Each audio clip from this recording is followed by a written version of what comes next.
Hello, I'm Pamela Davis. Welcome to episode 45 of the Well Done Life podcast.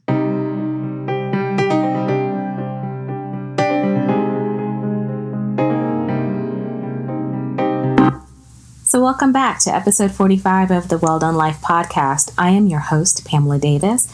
And if you are new here, hey, welcome. And if you have been here before, thank you so much for continuing to rock on the journey with me. The Well Done Life podcast is about women coming together, sharing our stories so that we can all learn and grow together. I think as life has taught us, there really isn't an expert out here who knows it all.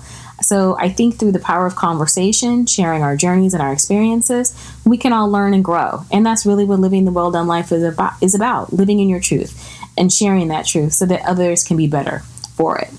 So this week I have another new voice, who I am really excited to share with you. She is an amazing, amazing person, Ms. Lesley Batson of the Rebel Rock Wealth. And we'll get to her in a moment, but I wanted to check in first, see how everybody was doing. I hope you had a great Thanksgiving. I think Thanksgiving and COVID-19 is definitely different. The vibes feel different, and I know it's hard not being around a lot of family. For myself, I have to admit, I'm a little bit more accustomed to smaller Thanksgivings because it's just me and my mom and my sister. So it is a little bit easier for us, but the feeling's not the same. I don't know if that made sense, but it's just kind of hard to get into the holiday season. So I hope everybody, though, is extending each other grace. You know, I think that we are really going to need that, especially as we head into Christmas, just some grace. And we really try to be empathetic to what everyone is going through. Some people are going to socially distance more than others, unfortunately, and that's just going to be the nature of how it is. But I think we need to all be empathetic and really try to really think about what other people are going through so that we can just try to make it through. I think hopefully soon COVID will be something that we have better managed. But right now we're just in this season where we have to make adjustments. So just know that things are temporary, but extending grace to other people, finding kindness where you can, I think it just makes it a little bit more bearable for everybody. So I say all that to say is be nice, be kind, socially distance, wear your mask, and be very considerate of those people who are working in the front lines, doing everything they can, especially the postal workers right now, the hospital workers, everybody out there, because it's craziness. The holidays brings craziness and magic, but we have a lot going on. So definitely a little extra empathy, I think, will help us go a long way. So now let's talk about, like I said, Ms. Lesley Batson of the Rebel Rock Wealth. She is the CEO or head Rebel chick. And I sat down with her because I had a great opportunity to talk with her several times before. We talked quite passionately about social justice. That is definitely something in her mantle, but also a part of her is financial wealth management. And I thought it was the perfect time to bring her on because as we are heading into 2021, in spite of COVID-19 and all of the other things that we have going on, I think it's time for us to start thinking about our visions for 2021. And along that line is how we are leveraging money, because I think with as much people being impacted, unfortunately, with furloughs and layoffs and unemployment on the rise, we really need to think about how we're going to manage our money, what we can do today to be prepared. We had a riveting conversation around life insurance, and I know that probably is something that none of us want to talk about, but at the same time, I have to admit, I thought a lot about it more with COVID-19. I've talked about it before, and I think, again, it's just one of those things that we start to set the vision and intention of how we want to move forward. But we also talked about social justice. We also talked about leveraging wealth and how we can maybe raise the wealth gap in underprivileged communities. There's just so many things that we need to do around money. And actually, our episode, I'm going to go ahead and preview it, is going to go into a part 2 because I want to talk about the emotions of money. I think we have to start to become more in tune with money in a sense that we don't fear it, that we understand it, we respect it, and we attract it so that we can start to have more of a I attract money mindset versus I lose money mindset, or I always have to pay money mindset. So I think that'll be part 2, but here is part 1 of our conversation. I look forward to your feedback about it, and if there's anything that you want to know in particularly about money that I use to shape our second episode, let me know, because like I said, I think now it is the time to shift into more of our foundational conversations of what we are going to do going into 2021 So the next several episodes will probably be geared around those things. I hope you rock with me. I hope you take something in because I'm expecting all of us to win in 2021. So sit back, relax, and Lesley will be with you shortly. And hello, Lesley. Welcome to the Well Done Life podcast. Hello. Thank you for having me. Yes, I'm so excited to have you back. It's like, okay, you've been here before, and just from our interactions, I was like, I have to have a good conversation with her because I want to talk to her. I want to know more about you. So welcome. And I'm so glad to reintroduce you again, like I said, to my audience. So, because you started to kind of get into it, and I was like, oh, we got to hold up. We got to start recording this. So why don't you give us a little bit about yourself and what you do? Okay, sure. So I'll even back it up a little bit further from what I had just mentioned. So, so I actually was born and raised in Toronto, Canada. So I'm Canadian. I came to the U.S. on a track scholarship. So I came for school. I have a twin brother, and I knew that I wanted to go away to school, and I knew my parents were not going to pay, and my brother did as well. I knew my parents were not going to pay for both of us to go away to school. So I knew my ticket was some type of athletic scholarship because I played sports growing up, my whole life. And so track was the sport I focused on because that's where I started. I started like when I was in ninth grade, we had like our version of the state meet. And after that meet, that summer, I started to get all these letters from American University. And I was like, whoa, could this be a ticket to a free education to get out of the house? So that's actually what I pursued. I joined the track club and I, just, as they say, started to perfect my craft because I was naturally good. But, I obviously have to get better to get a scholarship. So anyway, long story short, I ended up taking a scholarship. So I went to school in Illinois. I actually went to Southern Illinois University in Carbondale. Okay. So if you're from the Midwest, you may be familiar. But basically, Carbondale, Illinois is about a 5-hour drive south of Chicago. So it's not like big city, like, some might think. It was literally like one of those college towns where it would have just been cornfields if the university wasn't there. And it also happened to be like what I would call maybe the northern border of the, Bible Belt. Okay. And if anyone listening has ever been to Toronto, it is a very diverse, multicultural city. It's extremely just, accepting and embracing of all cultures. And that's what I grew up in. So it was a real culture shock for me when I came to the States, specifically Carbondale, because it was very different. I was going to say how the dynamics were very different. At home growing up, I had friends of all cultures, nature, all ethnic backgrounds. And when I went there, it was kind of like the Black people only talk to the Black people, the white people only talk to the white people, the international students only talk to the international students. So I was like, what is happening? And there was actually my freshman year, the KKK had a rally down the main road of our college town. Oh, wow. So for me, it was extremely eye-opening. I didn't even know the KKK still existed. I thought that was something from back in the 50s, but this was in 1993. So holy crap. So, it was really a culture shock. And also like most of the Black people were from Chicago. Right. Most of the some of the white people were from Chicago as well, but most of them were from the small little towns all around, so for a lot of them, it was the first time that they had been to school or been to class with Black people, or just probably anyone who wasn't white. Like, I think as it probably is in a lot of college campuses, it's just like a really eye-opening experience for a lot of people. So it was different. It was definitely different.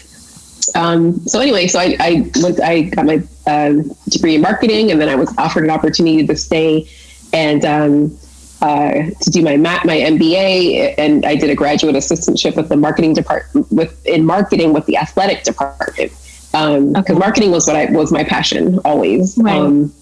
But then, things happened in that this was 1998 when I was wrapping up my MBA. And if you may remember, 1999 was a year when a lot of companies were freaking out because they were thinking of, Y2K. Their brains about Y2K.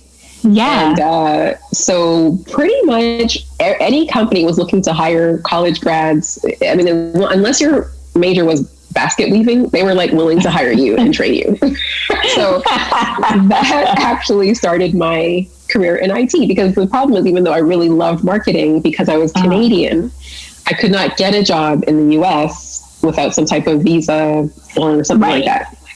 And no company was going to pay for me to have a visa when there's like 1,000 billion students with marketing degrees that could take marketing positions. But for IT, they were much more willing to do that because of the demand. So that kind of started my, I had moved to Chicago and took a job in IT. And so that started my career in IT, and I actually enjoyed it. It was very demanding, very different. I've never written a line of code in my life. So people ask me that all the time, like, no. So there are a lot of different areas of IT. I know, but what were you doing specifically in IT then? Yeah. So when I first started, my role was called like a business analyst.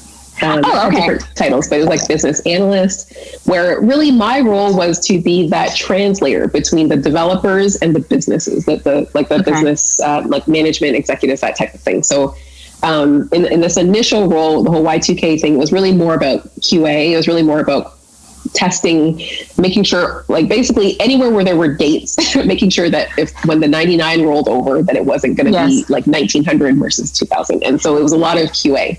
I only stayed in that first company for a year because I could see that I wasn't going to be able to progress further, much further, not very easily. So I moved to my next company, which was Motorola, which was a big company at that time. And so I was, again, continued a more business analyst role. So in that role, it was much more meeting with management executives and stuff like that, and understanding what they were, needing, and then kind of documenting requirements and translating that to the development team and that type of thing. So I was always kind of that in between person, a little bit of project management, did a little bit of training, create documentation, help create system documentation, more user documentation, that kind of thing. So I did a lot of that for a few years.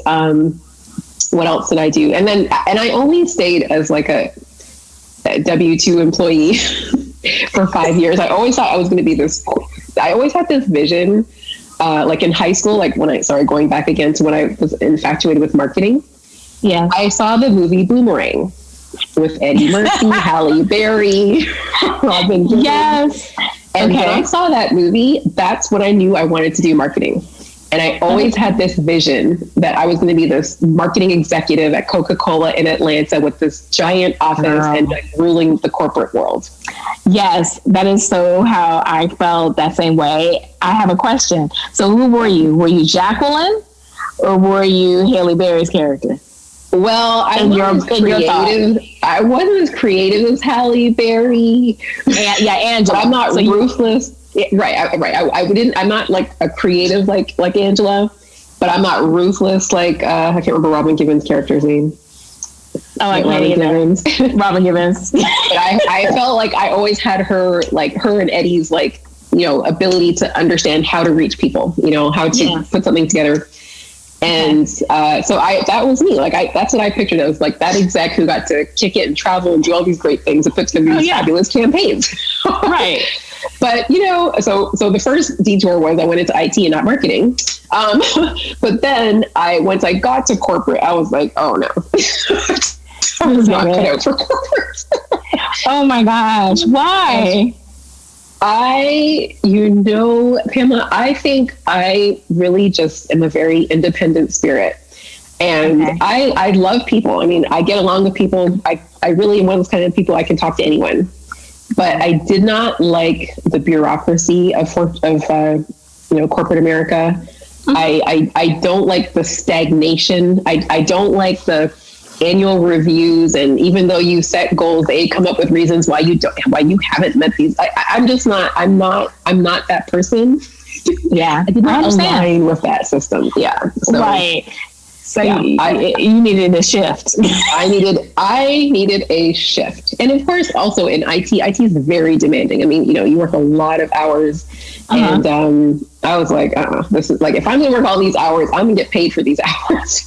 Amen. And that's great. Is that what led you to Rebel Rockwell? Well, so I stayed in corporate for 5 years, and then I switched to be a consultant because I figured if I'm going to do this kind of grueling work, I'm going to pick the projects I want to do. I'm going to negotiate the rates I want to get paid, and I'm going to, stay on these projects, pick the ones that I want to do and stay on them for as long as I want to stay on. And so that's really what I did for like the next 15 years. And that's actually what brought me to Orlando. Yeah. Okay, so let me just make sure I have this all together. So obviously, you're from Canada. You decided that you wanted to go to college in the U.S. because you were trying to get out of the house and get a free education. I needed one of those too. My parents were the same way. They're like, girl, we can't afford for you to college. And then you went into IT. Yes. And then you went into marketing. Well, I stayed in IT, so I would like say I was in IT as an employee, W-2, in the corporate, trying to go up the corporate ladder. I did that for 5 years. I realized the corporate ladder was not for me, so I decided I'll stick with IT because I was good at it and I enjoyed it, but I wanted to do consulting work. So I basically have been in IT. I was an IT consultant for the next 15 years. Yep. Right. And which allowed me to pick projects. 5. But that was initially going to be just 5, but it got 15, which I think is cool. I'm just like, because I understand the plan shifts. Yes, exactly. That's why I don't like to make plans. I like to have strategies because plans change. Yeah, but that's good. I know that if something happens in the world and the world goes to heck, I'm coming next to you because obviously you can shift real quick. You're not making a plan, so I need to be next to you. Just need to be prepared for any situation. Yeah, that's fair. Yeah. So basically I did IT consulting for 15 years. And so I got to work. So I still ended up, consulting at these large, Fortune 500 companies, but at least I got to pick the projects and negotiate my rates and those kinds of things. Right. And so in 2000, gosh, I can't believe this is long, but 2006 is when I was seeking an opportunity to get out of the cold of Chicago into the warmth. And so I thought, okay, maybe I can find a short contract for a few months to get me out of the cold for the winter. Well, a 6-month project came up in Orlando. It just happened to be for Disney. And that was in 2006. And I worked that project. It actually ended up being 9 months long. I ended up, BP, which was another client of mine, had called me to come back and do some stuff for them and go to the UK and do some stuff. So I came back and I did that for a few months. And then Disney called again. And I was like, okay. And I came back. So pretty much since 2008, I've been here in Orlando I was doing various projects for Disney. So, oh my gosh. So, that was actually probably where I had worked the longest, even though I was a consultant and not a cast member, but it was like the longest place I had worked. But it's so cool because I love your trajectory of experience, because I think that a lot of us, unfortunately we have the stereotypical path. You went to high school, you graduated from high school, you went to college, you get a job, and you don't really see all of the inner opportunities that are out there by exploring different career fields. So I think that is giving you obviously a wealth of experience. Yeah. And so how did you get to Rebel Rock? So at one point I was married. And then I got divorced. And so when I got divorced, I had to, like most people get divorced, you have to take a look at your finances. And, you kind of had been walking down a path thinking that, you're going to have these shared finances. You had these shared goals of, what you're going to be doing in your retirement and all those kinds of things. But that dream's gone now, so it's a new reality. Right. So I had to figure out, I wanted to figure out like my finances. So I thought I'll do what most people do is I'll go online and see what blogs and what experts and stuff, what they're all saying. And when I did that, I it's like, okay, I hear you. I don't know if this fully works for me, but let me go seek a professional. So then I went, found who I thought would be a good advisor, met with them, paid a lot of chump change. And, basically they gave it to me in a beautiful little slick package, but they basically shared with me the same advice that I saw online. I was like, I feel like this isn't quite me, I know that this is what is typically provided to people, but I feel like it doesn't add. And I couldn't necessarily put my finger on why it didn't fully make sense, but I feel like this isn't going to get me to where I would like to get to without having to work for the next 60 years. So I was like, okay, I'm just going to give up on that. And I'm going to get into real estate investing. So I started real estate. I started, doing that. And so I also started to listen to podcasts. That's when I really started listening to podcasts. It was like 2016, 2017. And there weren't that many back then compared to now. Right. But at the time, there was this real estate investing podcast. And this guy came on. He started talking about these different strategies about how to acquire real estate and fund your deals and where to put those cash flows when those rentals or whatever income is coming in. I was like, what? I've never heard of this stuff.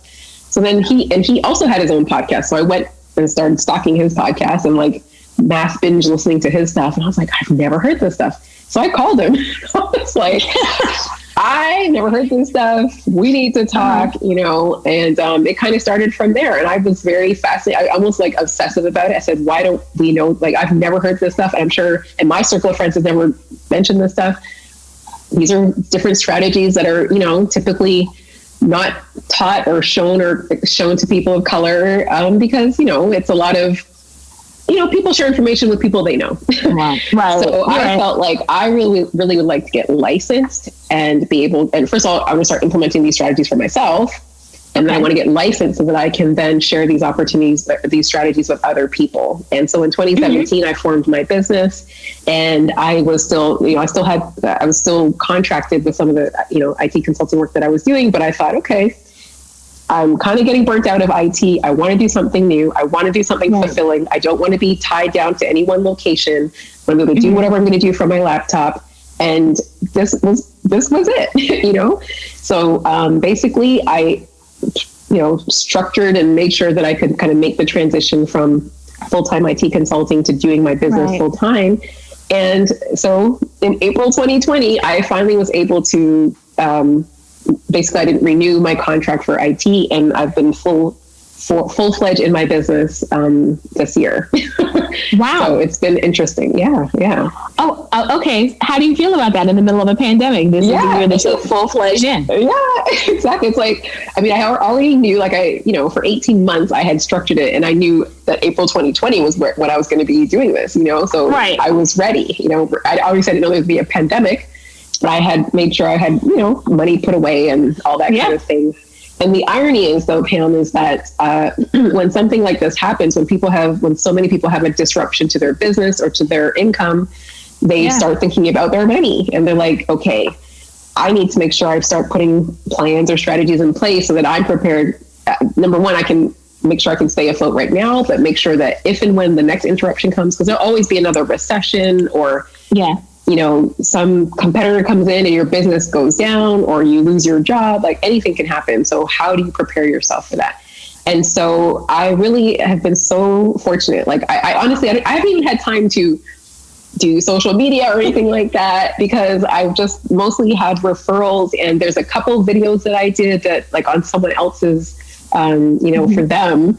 And of course, it's on YouTube, so people keep finding it. And I mean, literally, even to last week, people, you know, will call me like, and they'll set up time, and I'll ask them, how did you find me? They're like, oh, I saw you on this video. So I've just been so fortunate that I haven't had to look hard for business. I mean, I am still trying to get things started, get like my regular weekly email newsletter going. I want to get social media started. I did start a podcast last year, and I have a few episodes, but I hadn't recorded anything since January. So it's hard. The struggle with the podcast is real. So I understand you. I totally do. Yeah. Wow. I'm floored because I didn't know for all of the, for our conversations that we've had, I didn't realize that was your backstory at all. And I'm amazed, but it truly is a testament to timing, because it really shows that if something is for you, it will all work out, even in spite of all the madness around you. And I think that is a beautiful thing. And I'm so happy that you're in your purpose, because obviously it is. I mean, you're being successful. My first thought to ask you is, how did you know that you were ready to bet on yourself at this particular point in time? Well, honestly, I don't know if you know, right? I think you just have to have faith, you know?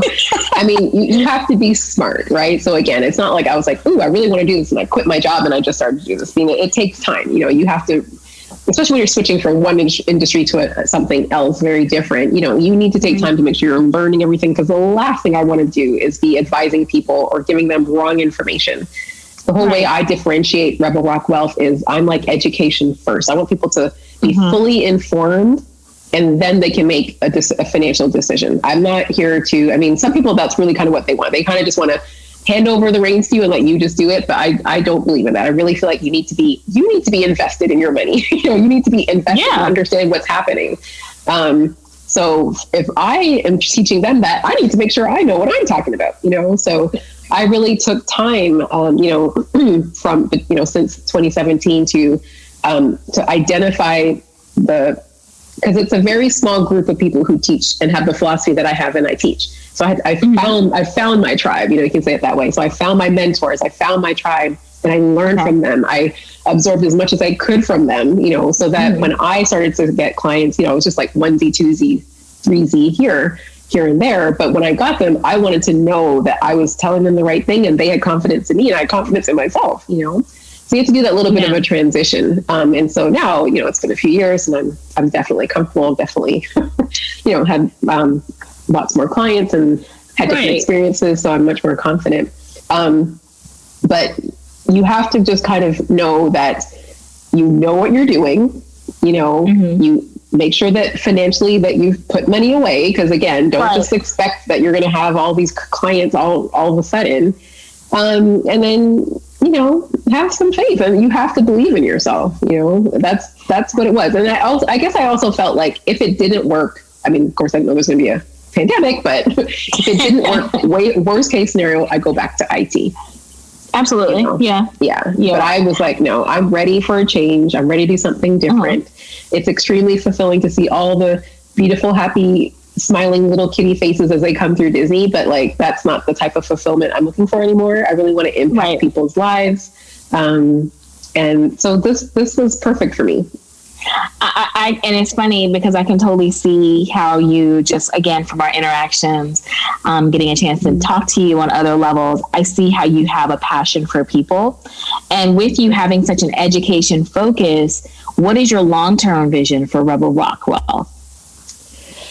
I hope that at some point I can bring on like-minded team members, and because it's time consuming, to do the work properly, to serve each client. And so, obviously I'm going to hit a capacity. I'm not going to be able to serve everyone who I would like to be able to serve. So I would love to be able to bring on a team that they and teach them, and so that they can serve, clients. Because ultimately I think it's really important for we need to improve financial literacy. And I will also tell you this other thing, which again, I believe this is how God works sometimes, is in January. So this is pre-COVID, right? But in January, it was the week of Christmas, the week after Christmas. I started to get bombarded. So basically, if people want to set up time with me, they come to my website and they can schedule time. Yeah. So I started to get all these requests, like literally, like it was like 12 like in a row, and I was like, oh my gosh, something's happening. Like someone either saw a video or like honestly, I was like freaking out. So they were all Black people. They were all most of them were Black women, some were Black men, but they were part of this group that was like a day trading Facebook group or something like that. Okay. And so they were learning strategies on how to day trade, which is not something I do or really encourage people to do. But anyway, they were doing that. And someone had posted a video of mine in the group. And when they heard the stuff that I was talking about, they're like, oh my gosh, we need to contact her. So they did. They all scheduled time with me. And the thing is, Pam, I think it might've been 12 of them. And of the 12, I would say only maybe 2 of them were really in the position to be able to take on some of the strategies that I talk about. But the rest of them were either greatly in debt or just didn't have a lot of money put away. They have a lot of like, not debt, but they had expenses coming up. Like, they have kids getting ready to go to college in a couple of years. And they just really, and it was just so shocking to me that these are people sitting in a group learning how to do day trading, which is one of the riskiest things that you can do with your money. And I'm like, why don't our people understand more about the concepts of saving and the importance of life insurance and sort of other things that you should have in place before you start doing risky things with your money, So I really started to take that to heart. And I started looking and reading things about the Black wealth gap, how it's literally getting worse. By 2053, the Black wealth will be at like $0, literally, like the median Black wealth. And that means that half the Black families in the country will have a negative net worth and half will have more, but $0 will be the median. And it was just really, again, one of the things I kind of took to heart, like, okay, what can I do? Like, I need to do something about this. But it also was, I was still working IT. I was doing my business. I'm like, okay, listen, there's only so much you can do at a time. Right. So, but it's been in the back of my mind. We fast forward to the spring, George Floyd. Yeah. That's when, I don't know if you wanted to talk about this at this point, but that's when I had started the No More Ignorance conversations. Right. Because when the George Floyd lynching happened, I felt like the only reason that people feel so empowered to steal Black lives like this is because they don't value them. And they don't value them because they don't understand that they're real people. They don't understand that we're real people because they don't know us, or they are fed all this imagery and horrible and incorrect and biased messaging from the media or music or whatever it is that, they listen to, their quote unquote news stations and radio stations. And so my whole thing was, when people know when we all get to know each other, we won't, number one, have much more empathy and compassion when we see things like this. Not obviously, there are a lot of millions of people had compassion when they saw the George Floyd incident. So that was, that felt great. But there's so many more who did not. And ultimately, I just wanted to create an environment where I could invite people, no matter what your thought was, what your beliefs were, what color you were, how much money you make, where you live. I want us all to get into one conversation and start asking the hard questions, having the really difficult and uncomfortable conversations, so that we can break this barrier down. And so that's when I started the weekly discussions and I called it No More Ignorance, because ignorance means that you're lacking knowledge. And so we need to get to a place where we are gaining that knowledge and gaining that understanding so that we don't have this problem, or we start to erode, and just destroy the whole concept of the systemic racism and racism itself. I totally agree. And it's so funny because it was such a natural intersection, because my next question for you was going to be about how your passion for social justice kind of got leveled in. And I do understand with No More Ignorance. Yes. I think that is a great thing that we have to do, because you're right. If we don't start having conversations, things are not going to get better. And we're going to stay in this cycle, and we have to break the cycle, which leads me to my other question. As a part of your business, because like you said, you're more from the educational standpoint of wealth management, which I think is great, because I've tried wealth counselors as well. And it feels like more than not, they're trying to sell me product versus trying to sell me education. And I need to be an active part of my money. That is something that every Black, brown, indigenous person needs to be involved in it. White people, everybody, you have to be an active role in your money. But in particular, because we are on the issue of social justice, I feel like wealth, or the lack of positional wealth by Black and brown people in America, is a major aspect of this, why we're experiencing the social reckoning. Absolutely. What do you feel that Black and brown people can do to help them position themselves in a better place to create that positional wealth that is going to help us be able to impact change? What do you feel we need to do? Well, we have to get educated. We have to get educated about money. Unfortunately, we don't learn these things in school. And quite frankly, I'm not even sure if they did teach it to us in school, if it would be, the whole truth. It's the one thing I always say to my clients: there's the truth, and then there's the whole truth. Right? Because it's kind of like, we're talking about American history, right? It's like they tell you their version of the truth, but it's not the whole complete truth. And it's the same thing with your money and your finances.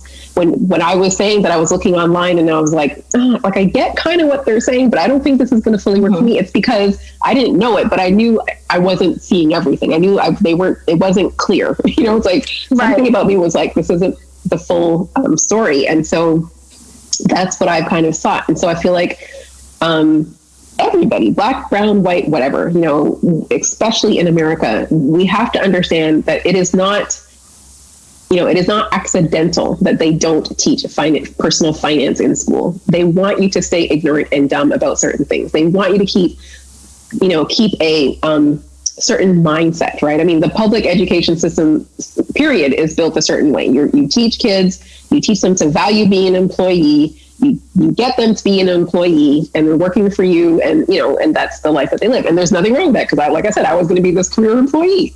But you also need to you have to also understand that not everybody's cut out to be an employee.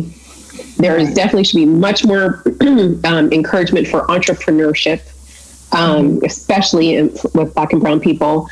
We have to understand like what business ownership means, what it entails, and the advantages of the benefits of being a business owner, or at least having a side hustle or something that's a business, because just from a tax savings just from a tax savings, there's benefits.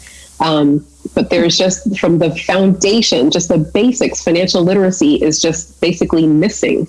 And so we need to take it upon ourselves to learn as much as we can. So even if you do learn the stuff that's online, I mean, a lot of it is misinformation, but at least you start to learn and start to ask questions, right. And it's better than just, keeping money under the mattress, which, some people are still kind of doing, or, they're going to check cashing instead of using a bank. And there's just so many different things, but it starts at the fundamental, like just the education. We have to understand it so that we can then be smart about how we manage it, because we are Black and brown people in America are very, we are so, the marketing towards us is so powerful. And for so many families, of course, I'm speaking in generalities here, so I don't mean every Black person, every brown person, but in general, so many of us have not had a lot. And when we're marketed these cars and clothes and shoes and purses and all these things, that's what we aspire. We wish to have those things. And so when we finally get a job, even though we've got all this student debt and we've got all this stuff, before we buy a house, we want to have a beautiful car and we want to buy this and we want to buy that. So we are really heavy consumers, but I really want us to shift and become savers. I want us to be very good savers. I want that to become our habit, where we're saving money and then creating wealth from that money that we're able to save. But if you're accumulating debt, you can't accumulate wealth at the same time. Yeah, right? You just can't. Right. So it's really just a basic concept that, we can't wait to start saving. I mean, it's easy for me to say because I did not do this either, but I wish, like when I came out of school, that I was I understood to just put as much money away as possible while I was young and start, investing when I was young. I just didn't really realize that. I was ready to go to Lauryn Hill concerts and, go travel. Like I wanted to do things, and that's what I did, Yeah. I was consuming and not necessarily, and I was living in Chicago. I was like in the big city finally, I was excited to eat out all the time. Like, that's what I felt like I had gone to school and worked so hard for, Yes, I know. And it was like it's like our time to like finally use all of that education we got to go ahead and get some nice stuff and live. Yeah. And get nice furniture. It's ridiculous. The amount of waste that we made when we were young. Yeah. Which I know you said that there's a lot of stuff online that is not true. What's one thing that you have seen online that is not true, that people, if they just stop doing that or even researched it a little bit further, they could start saving money immediately? Well, I would say the number one, I guess, concept, or, the thing that is people are most informed about is life insurance. Oh, yes. Probably the most critical thing that we should have, but it's the thing that there's the most resistance to. Mm-hmm. There's a lot of teaching out there. Like literally there's a phrase that says buy term and invest the rest. And a lot of people have heard that. They've probably heard it from their own financial advisors, their own financial professionals.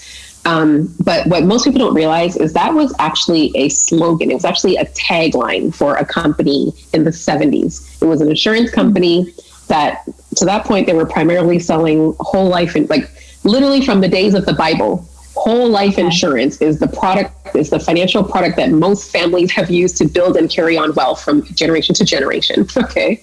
Right. And, but in the 70s, it's a long story, but basically in the 70s is when term life insurance was kind of introduced.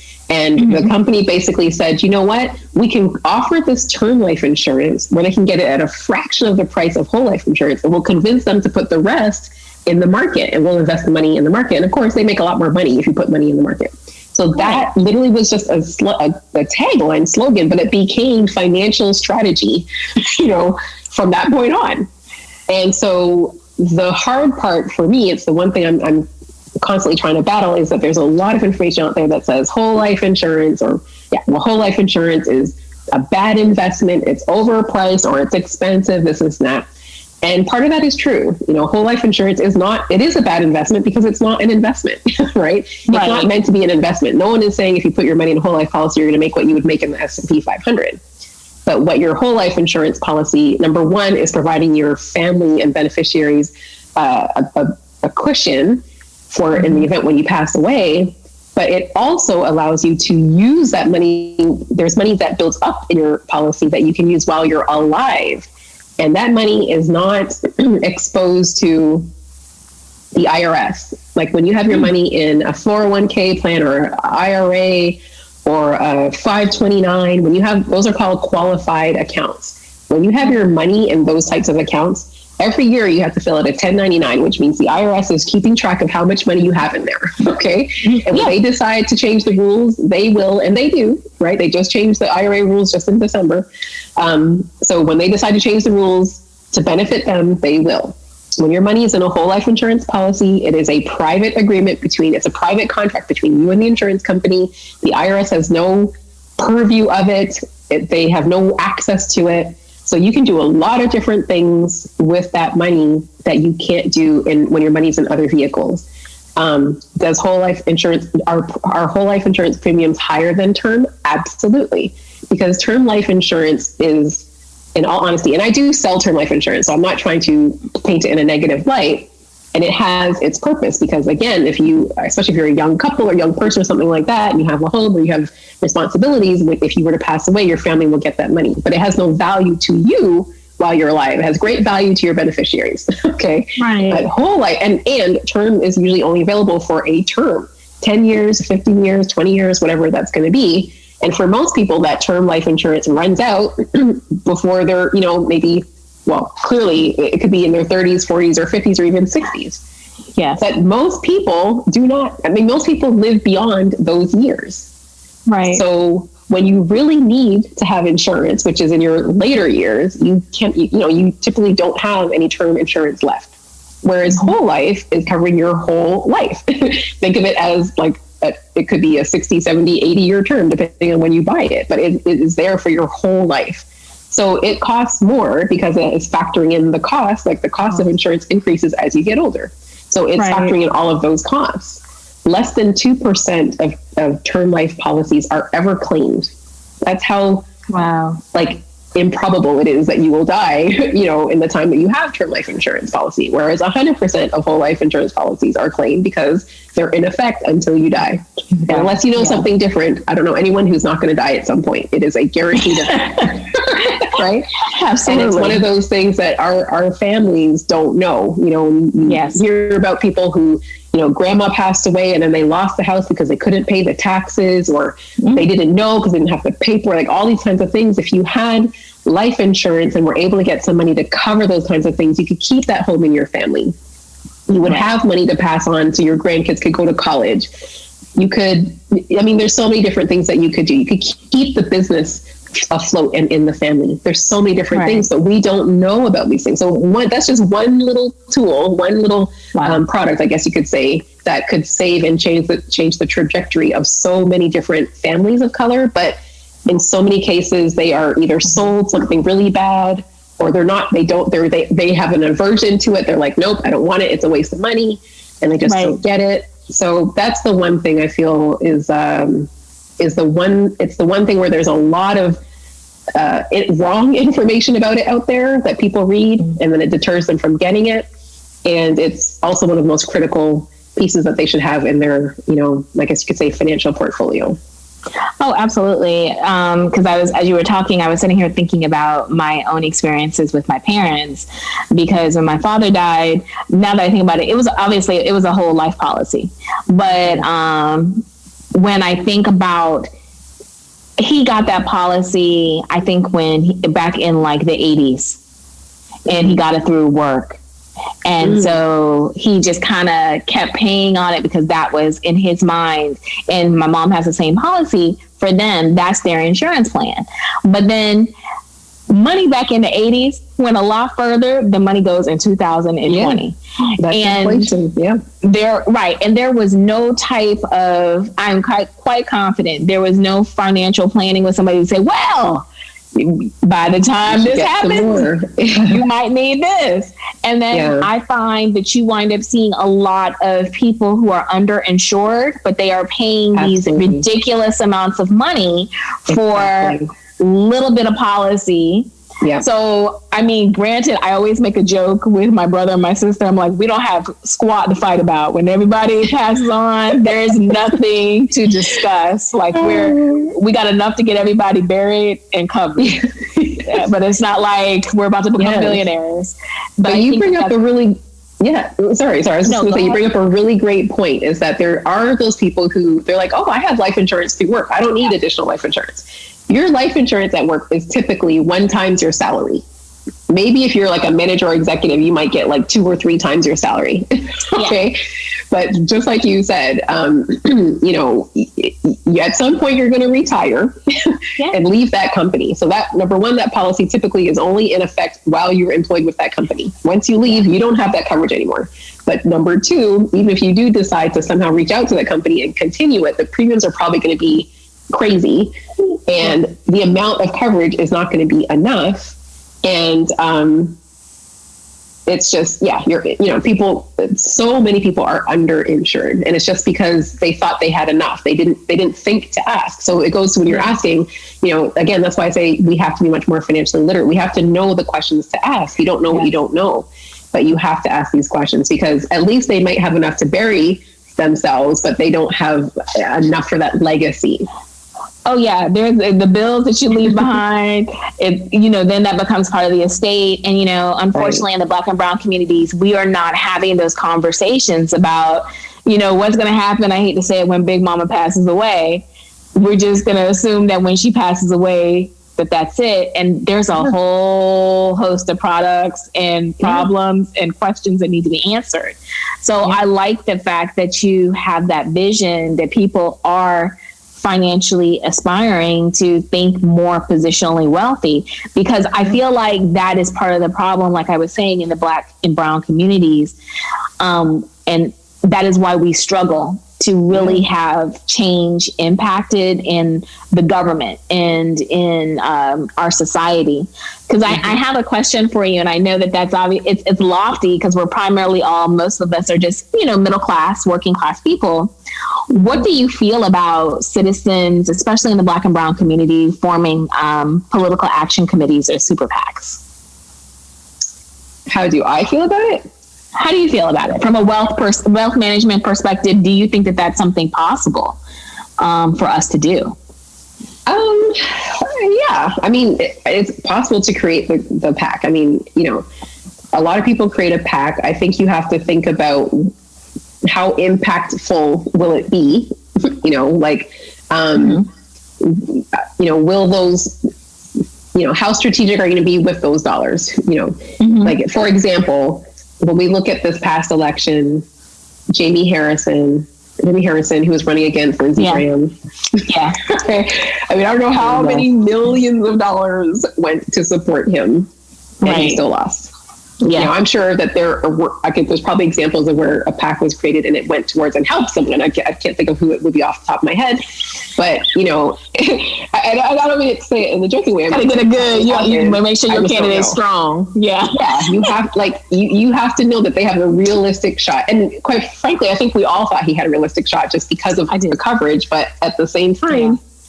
So I think that they're really, really effective, maybe at the more local and state levels. But, I would never discourage anyone. Let's put it this way. I would never discourage anyone. There's, some tax advantages to that, to putting money there. But it's like an investment, right? There's risk. You're exposing your money to risk.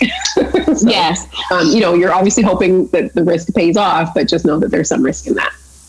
No, and I totally agree. And the reason I brought it up is because I've heard more conversation around Black America, obviously leveraging the power of our wealth. Because as we know, Black America, the wealth, we set the tone for a lot of these marketing campaigns. We are the cultural shift makers, but we have no positional power when it comes to making political action. And we are still all struggling to get it. So I wanted to see what your thoughts were, because I feel like more people are trying to start to leverage that and trying to get the Black community open to it. And I think we should be open, but to your point, we just have to, there's nobody talking about the risk. There's nobody talking about the fact we got to make sure that got the right candidate. Right. And I also don't want to sound discouraging of it. I do think like with a lot of different, battles, you have to have multiple strategies. So maybe that's one strategy, but the another part of it is using our wealth in other ways, right? I mean, I feel like we sometimes don't seem to look and learn from the past, the bus boycott, right? That was extremely effective in the 50s in Alabama because it crippled the bus system. The Black people decided, I will do what it takes to not take the bus, and they had to give in because economically they couldn't survive without the Black population. Today in 2020, we can very much choose where we spend our dollars. We can be very, very strategic about it. We just have to do it, right? It needs to be organized in some ways. Like you see all kinds of lists, and even Beyonce started a list of like Black business owners. I mean, but again, they're so disjointed. There's no one kind of central place. I have people come to me all the time, like white people and larger businesses ask me all the time, we would love to look for, we're looking for a Black attorney or a Black CPA or something like that. They're looking for those to use so that they can be, active in this whole movement. And I don't have any central place to point them, Here in Orlando, we have African American Chamber of Commerce, but they're really, if we could be much more centralized or organized across the country, we could be very powerful. And I feel like that would be much more impactful than having a PAC and getting one candidate or a few candidates, because I think you always have to have a top-down approach, but you also have to have the bottom-up approach where the masses at the bottom can create as much change as the one or two people at the top. Which it's also going to take them so much longer to accomplish change. So we, the people, if we could come together strategically in different things, we could really be impactful, whether it's impacting education, again, whether it's impacting our jobs, or those of us who are business owners, it's where we spend our dollars, where we choose to, when we go on vacation, are we looking for Black B&Bs, Black-owned B&Bs, or we're looking for Black-owned restaurants? I mean, it is really all of those, it's the culmination of all of those deliberate acts and intentional acts that start to turn heads, right? If we start to boycott businesses that are not, anyone can say on their website that they're doing something, but if we don't see the actions, we could stop stop giving them our dollars. We can start demanding, if we are employees in a company, I mean, I don't know how you can demand, but, we need to be much more vocal about pushing for, more promotions and things like that, negotiating our proper equal pay. I mean, there's so many other things that we can do. We don't need to necessarily wait for a politician to help us with that. It can be a joint effort, but we should be advocating for ourselves and not always looking for the government to solve the problem. Yeah. I totally agree. And I think that going into 2020, I feel like we've all learned through the experience of 2020 with the election and everything that we've seen that we cannot rely on government to help us be able to move ahead. It's time for us all to become a part of the process. So especially, I think, with us facing some financial uncertainty in the markets, obviously, with everything going on, what is one thing that you are advising your clients to start doing to prepare going into 2021? Well, it's not any different than any other year. It's critical to, if you do not have savings, you need to start building your savings, right? It's to me, fundamental 101 is you need to have a cushion. If 2020 didn't open people's eyes, I don't know what will, right? Okay. Whether you were affected, whether you lost your job or not, or anything like that, it should have opened your eyes to the fact that that could happen at any point. So if you don't have at least 3 to 6 months worth of expenses put away, meaning that if you were to, I mean, you could get into a car accident, anything could happen where there's a disruption of your income.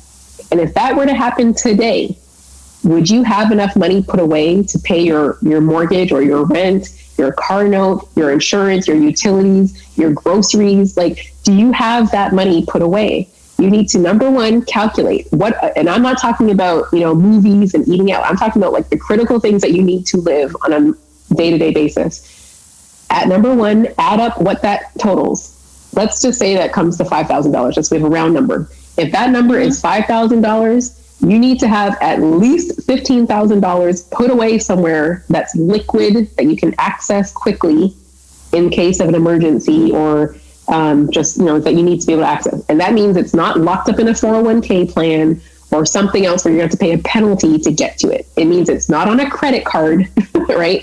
It means it's like liquid cash that you can get to. Now, I mean, if a credit card is all you have for right now, then that's what you have. So keep that credit card clear in case there's an emergency, but you can't pay your mortgage with a credit card. Okay.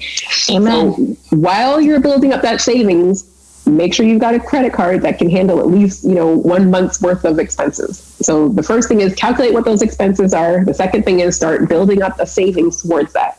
Now, like I said, it should be 3 to 6 months worth. And this isn't something you can do like overnight. I mean, this could take, for some people, it might take a few years to get to that point. But that's what your aim should be. Your goal should be that. If you are currently putting like, $200 a month or $500 a month into the stock market, but you don't have any money in your savings, you need to rethink what you're doing. The stock market, and I'm not saying you shouldn't invest in the stock market, but I'm saying you should have your savings in place first. Right. And then you should have life insurance second, if not first. Now, it's going to depend on your situation. If you have kids, if you have people who are responsible for you, you probably want, and you may, in that case, go ahead and get term life insurance. At least have something, in place. And there is convertible term. Convertible term is where when you do finally get to the point and you can't afford those larger premiums, you can convert a portion of the term into whole life without having to go through underwriting all over again. Okay. But at least you are prepared for that, right? You've kind of been proactive in that. So investing is something, because it's what we see in commercials, it's what we see in the magazines, it's what's fed to us, and we're bombarded with these investing messages. And it's important to grow your money, but you need to first have money in order to grow the money. So to have that money, you need to save it. So I really would love to see people get into the habit of saving. Also, going into any new year, you want to look at any new bank accounts or any new accounts at all that you have opened, or new life insurance policy, like anything new that you've opened in the past year, or anything that you have. You want to just take a quick look, make sure that you have any beneficiaries updated. Like if you've gone through a divorce or something, you probably don't still want your husband to get your money. So you want to take a look at any beneficiaries, make sure you have even provided the information who the beneficiary is, all those kind of little things. If you are at the point where you do have money in, you have a good savings put away, you might want to look at your different insurances, like your car insurance or homeowners insurance, and see if there's a way to reduce your premiums. Number one, by accepting a larger deductible, right? If you now have, a good, if you have money put away, you can afford to have $1,000 deductible instead of a $200 deductible. Your premium is going to be a lot more affordable, and you'll save money. Also, look at being able to pay your premiums annually instead of monthly, because it is actually cheaper to pay for things annually than it is, monthly. So I would say car insurance, homeowners insurance. If you have a business, your business insurance, any of those things, take a look at those and see if there's any way to save money. What else would I say? Also, if you, whether you have a full family or you're just single, start to make sure you have some type of estate planning in place. Now, I know that sometimes that word, makes people, it creates an image in their mind that that's for rich people, but it's not. Even if you're a single mom and you have a little child, if something were to happen to you, what do you want? What are your wishes? Because if you don't have that documented somewhere, it's the courts that are going to decide that. So you need to document that. Where do you want your children to stay, or who do you want to raise them? if you're a family, if you have someone with special needs, if you are taking care of a parent, if you were to pass away, what do you want to happen?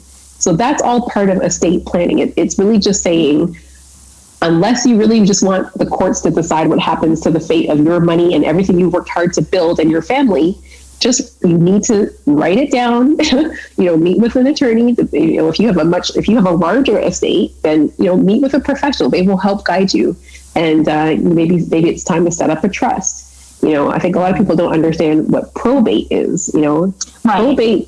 Probate court is what happens if you don't. I mean, it will happen if you have a will, but probate court is, first of all, it's expensive, it's time intensive, and so if you have lost a loved one, one of the last things you want to deal with is probate court. It's public. It's public record. If you would like to keep, everything private, you need to look into getting a trust. You need to have a living will. A living will is if you were to get sick, if, I'm a single woman, if there's people who are single out there, you need to have a living trust, a living will. If something happens to you and you go to the hospital, who's going to make that decision if you should be, what do you want to happen? Who's going to make those medical decisions for you? Who's going to be able to access your money and pay your bills while you're recovering? There's just so many things to think about. So all of those things that I'm talking about is about estate planning, and everybody should start thinking about that. Nobody ever wants to think about when they die, but it's the one thing that we know is going to happen and we don't want to talk about. That does not make sense. We've got to get comfortable with celebrating life, but also understanding death is going to happen, and that we give everyone, it's best for everyone if we plan for that instead of it just happening and no one knows what to do. I agree, but I hate to say it, as you were talking, I was thinking, Lord, I'm going to have her back, because we're going to have to talk about...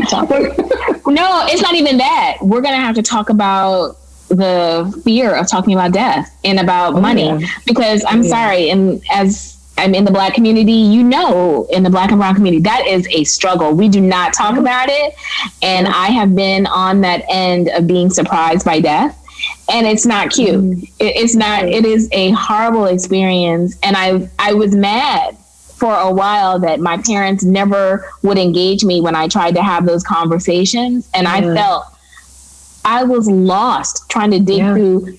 I mean, I'm like trying to plan my dad's funeral and digging through his closet, going back through old papers from the 70s and 80s, trying to find his original insurance policy. I was so pissed, and it was just like, I don't want to go through this. And I think that's why I'm saying, so I'm already setting the stage for a part 2, because we need to have a real honest discussion about money. I know for myself, I have work to do, and I'm sure that there are a lot of other people who need to hear that. We need to take down some of these fears about money. So thank you for that. No, thank you. So now you've given us some good sage advice. So I have a quick question that I'd like to ask all of my guests before we wrap up. Okay. What is one thing that you would like us to know about you that you have not already told us? Oh my goodness. One thing I'd like you to know. Well, my family is from Barbados. So my parents are from Barbados, a little tiny island. And so I'm a Bajan queen. I call myself a Bajan queen. No. Bajan queen. Same with Rihanna. No. But yeah, I'm from Barbados. Very proud heritage. And I invite everyone to go visit our beautiful tiny island. I don't know how welcoming they are of Americans right now, though, because of COVID. But thanks. So when things clear up, I encourage you to go down and visit our beautiful island. Oh my gosh, I have wanted to go, and I've had that on my bucket list of places to go. So we got to talk about that. Yes, food, I want to go. The beauty, everything.